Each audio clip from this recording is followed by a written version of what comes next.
যে তার আত্মাটার হিসাব গ্রহণ করে, যে তার প্রবৃত্তিটাকে দমন করে, প্রবৃত্তির অনুকরণ করে না, খোঁজ খবর রাখে, মন যা চায় তাই করে না।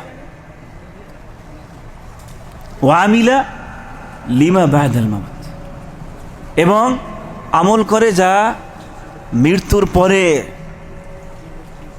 অপেক্ষমান, সেই চিরকাঙ্ক্ষিত, চিরস্বপ্নের, চির আকাঙ্ক্ষিত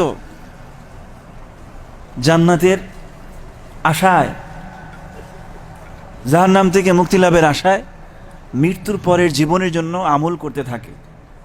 এটা হচ্ছে বুদ্ধিমান ব্যক্তি। ওয়াল আজিজ, অক্ষম, দুর্বল এবং অথর্ব।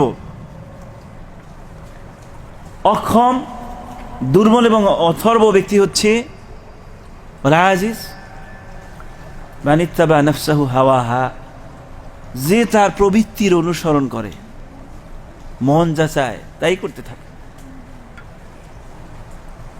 ওয়া তামান্না আলাল্লাহিল আমানি, মনের দাসত্ব করলেও আল্লাহ তাআলার কাছে বড় বড় আশা নিয়ে বসে থাকে।